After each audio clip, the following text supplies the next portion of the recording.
I'm Frank Luna, and welcome to Making Space. Here we celebrate the inspiring stories of the Valley's LGBTQ community and their allies.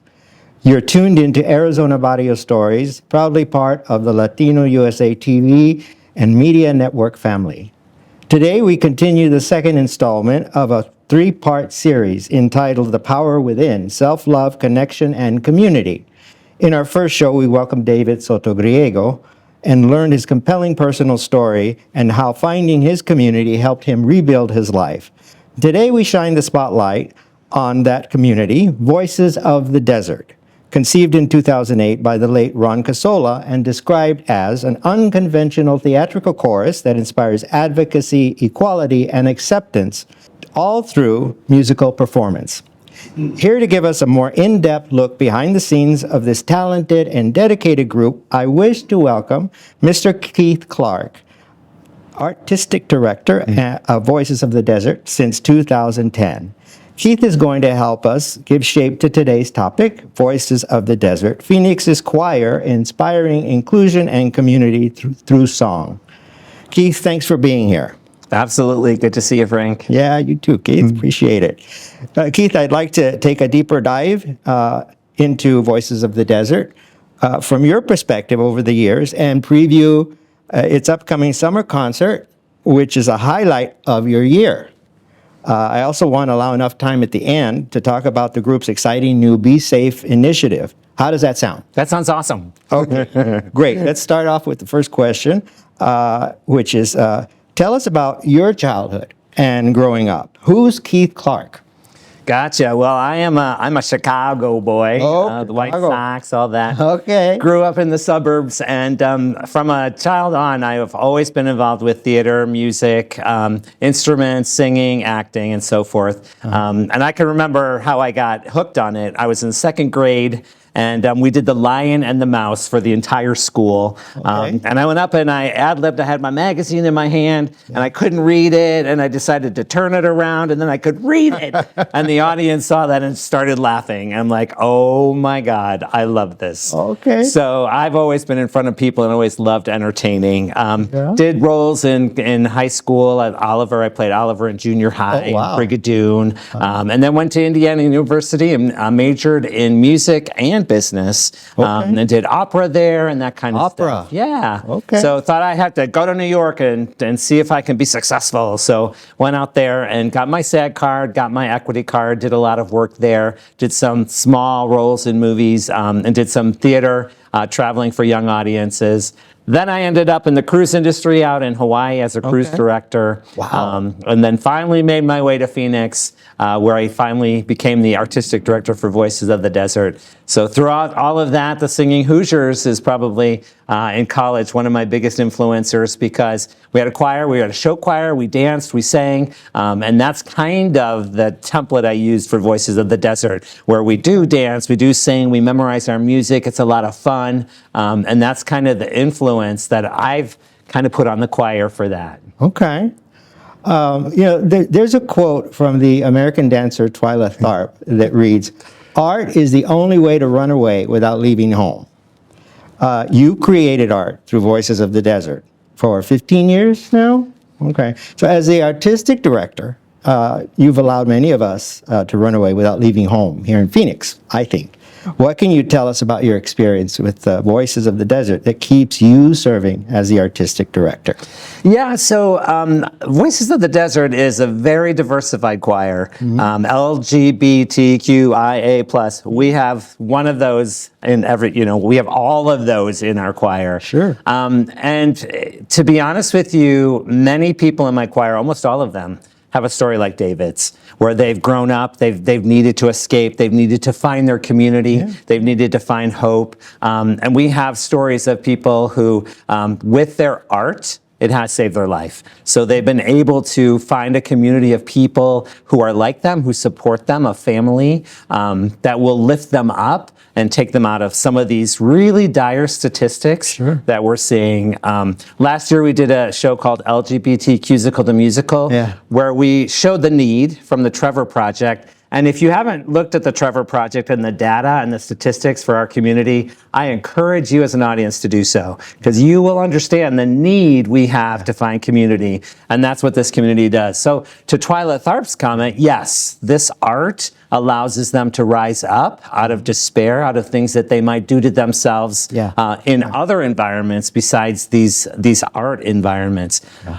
Voices of the Desert allows them to be themselves, whoever you want to be. I have girls, cis girls who want to be boys in the production, boys who want to be girls in the production, people who want to do drag in the production.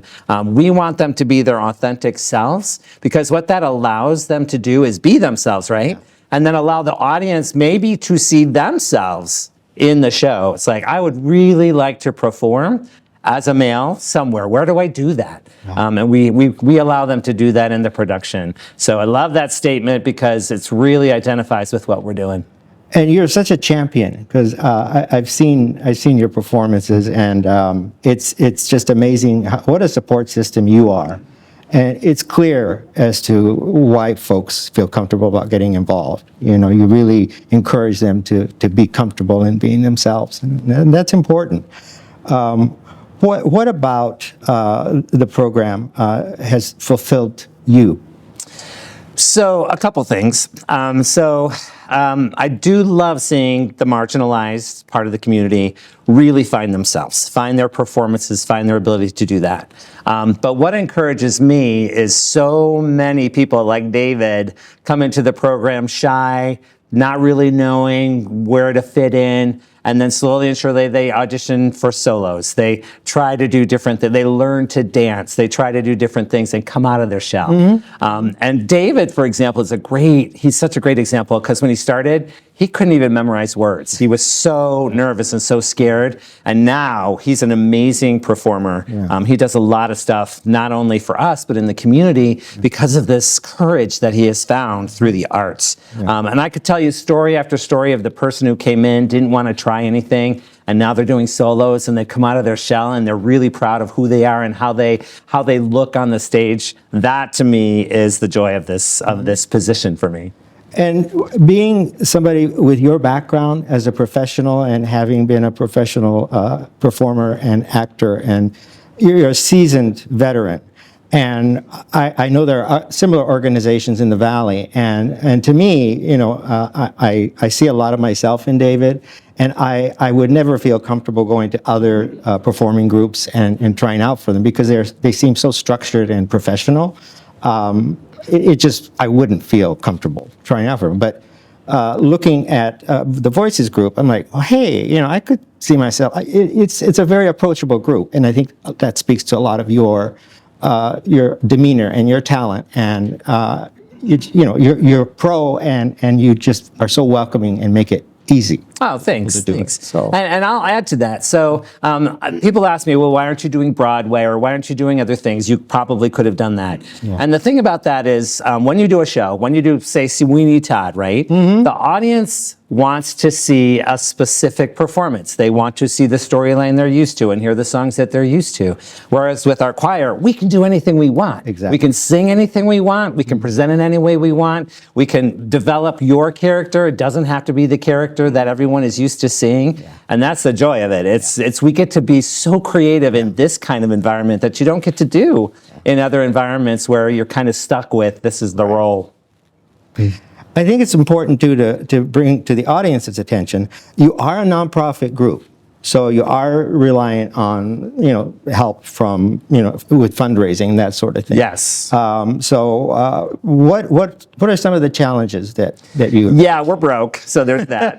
Okay, that's what I was getting at. And it's we do rely on grants from the city and the state, and they've been very generous. Okay. They're really good to us. Okay. The Arizona Commission on the Arts. And we do have a lot of fundraisers. We do cabarets, which we call cabarets. Mm-hmm. We do jukebox bingo at the Royale Kitchen and Cocktails is what it's called now. Mm-hmm. So we do different fundraisers that are entertainment oriented. So people get another shot to do different things besides just our main stage performances. So we're always doing different fundraisers fundraisers and always trying to find ways to fund what we want to do. And I'll be honest with you, in all of these years, somehow karma has said, we want you to continue. We always find the money where we need it. So we've been very lucky with that. If folks in the audience wanted to support you, is there a website they could visit or? Absolutely. Voicesofthedesert.org. Okay. And then really Facebook is where we do our promotions, and we do lots of stories and follow up. There's interviews that we do with different couples, similar to what you're doing here. We do, little small interviews that we do and put out there so that people can stay connected, and that the community who needs to be supported can find us and figure out how to engage with us. Okay, great. So before we close, I'd like you to talk about a big concert that you are having in June and this initiative that you have launched. That's a great community resource. Yeah, so I'm glad you brought that up because your program right now is all about love and really exploring that. And that's what we wanted to do this season. So our first show is Love and Love, Loving Yourself, very similar to what you're doing with your podcast. And then this next show is Love and Love, Love is Love, and Who You Love. So it talks about all of the different types of relationships out there. And we have interviews with people. So we have a gay relationship and a lesbian relationship. We have a non-binary relationship. So we have all these different kind of conversations going on in video, multimedia, that kind of helps the audience understand what love is within a relationship. And then we surround that with really fun songs, dancing, and laughter. So it's fun. It gets a little deep, but it is a real fun show. And then we tie in the resources that are here in Phoenix with those who need them. So we have partners like Aunt Rita's and 1 in 10 and the Queer Center, Valleywise Health. Those are all people who are supporting us in order to get their resources in front of an audience who may need them. Exactly. And for that reason alone, our Friday night show is completely free to anybody who needs to come and hear and connect with those resources. So twofold, entertainment, and then let's get the community engaged with the resources that can help them so that these Trevor Project statistics can go down in Phoenix. Exactly. And I love that you guys are taking action on that. You're not just sitting back and letting that go unrecognized. So I commend you with that. So I would like to say that in closing, Making Space and Arizona Barrio Stories, they're proud to be partnering with Voices of the Desert to promote their summer concert, which is happening June 6th through 8th. So that's coming up in a few weeks here. So in our third installment, the next installment of our series, we will be welcoming the choir and Keith to perform at our studios here at Alak. So you'll have a chance to preview their amazing range of vocal and performance talent. So stay tuned for that. That will be a lot of fun. So Keith is going to gather the gang and they're going to come on the road to visit us. So Keith, thanks for coming out today and talking about Voices of the Desert, sharing a bit about yourself. The program is in great hands and has been, and we continue much good luck and success in the endeavors in the program. Frank. Thank you so much. We will be closing now and look forward to seeing you in the next installment here on Making Space.